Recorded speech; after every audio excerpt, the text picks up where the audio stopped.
अच्छा स्टूडेंट, आज मैं आपको एक ऐसी स्टोरी सुनाऊंगा, शायद इससे आप मोटिवेट हो सकता है कि आपके नंबर्स बोर्ड के पेपर में कम आए हो और आप डिप्रेस हो और आप ये सोच रहे हो कि मैं इतनी मेहनत की मैंने, लेकिन उसके बावजूद क्या हुआ, मैं अपने एग्ज़ाम्स में क्या हो गया, फेल हो गया या फिर मेरे नंबर कम आ गए।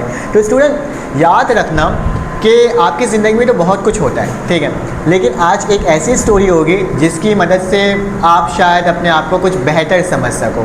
तो ये स्टोरी जो है ना, ये कहानी जो है वो बेसिकली एक चील की है, ठीक है, चील जो हवा में उड़ रहा होता है, ठीक है।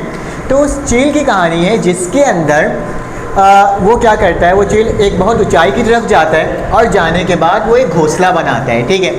उसने घोंसला बनाया और बनाने के बाद उसमें अंडे दे देता है, ठीक है। तो होता क्या है कि कुछ टाइम गुजरता है और कुछ अरसे बाद उस अंडों में से क्या होते हैं, 3 छोटे छोटे चील के बच्चे आते हैं, ठीक है। तो उसकी जो माँ होती है, यानी जो उसकी चील होती है, ठीक है, वो क्या करती है, उसकी देखभाल करती है और उन तीनों बच्चों को क्या करती है, वो इक्वली क्या करती है, ट्रीट करती है। और टाइम गुजरने के बाद वो चील के जो बच्चे होते हैं वो आस्ते आस्ते करके क्या होते हैं, बड़े होना स्टार्ट हो जाते हैं, ठीक है। वैसे जो 2 चील होते हैं वो बिल्कुल नॉर्मल होता है जैसे बाकी चील्स होते हैं, लेकिन जो एक चील का बच्चा होता है ना, वो बेसिकली बहुत ही ज़्यादा ना अलग होता है उनसे। वो हर टाइम डरते रहता है, ठीक है। और जब उड़ने की बात आती है, क्योंकि चील की तो पहचान ही है उसकी उड़ान, क्योंकि वो काफ़ी तेज़ी से और बहुत ही तेज़ी से उड़ते हैं, तो उनमें से जो एक चील का बच्चा होता है वो उड़ भी नहीं पाता और उसको बहुत टाउन करते हैं, उसका मजाक उड़ाते हैं, बोलते हैं ये क्या है, ये तो हमारे में से है ही नहीं, ये तो हमें क्या कर रहे हैं, उड़ ही नहीं सकता।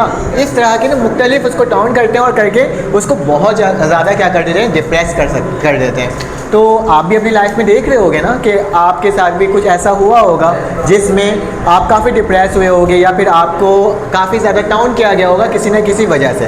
तो अब देखना स्टोरी में होता क्या है। तो वो जो बच्चा होता है ना, वो तमाम चीज़ों को सहते रहता है। फिर क्या होता है, एक वक्त आता है कि अब उस घोंसला को छोड़ना है, ठीक है। और छोड़ते वक्त क्या करते हैं कि उसको उड़ कर जाना है। अब वो चील का जो बच्चा है वो उड़ ही नहीं सकता, उड़ ही नहीं पाता। तो वो जो बाकी जो वहाँ के गैदरिंग के जो चील होते हैं ना, वो क्या करते हैं, उस चील के बच्चे के पर को मारना स्टार्ट कर देते हैं, तोड़ना स्टार्ट कर देते हैं। बोलते अब तो ये उड़ ही नहीं सकता, इसका पर होने का क्या फ़ायदा है, इसको तोड़ दो, ख़त्म कर दो, मार दो। तो होता क्या है कि उसके ना चील के पर ना कुछ पर टूट जाते हैं। जैसे ही वो पर टूटते हैं तो वो घबरा सा जाता है वो बच्चा और वो अचानक से उड़ना स्टार्ट हो जाता है। असल में वजह क्या होती है कि वो जो उसके पर उन लोगों ने ये सोचकर तोड़ा कि इसको गिरा देंगे, इसको ख़त्म कर देंगे, इसे मार देंगे, लेकिन बेसिकली होता है क्या है, वो पर ही उस चील को उड़ने में मदद नहीं दे रही थी क्योंकि वो काफ़ी ज़्यादा भारी था। तो अगर आपके लाइफ में बहुत ज़्यादा बर्डन आता है या आपके लाइफ में बहुत ज़्यादा स्ट्रगल आती है, तो आपने ये नहीं सोचना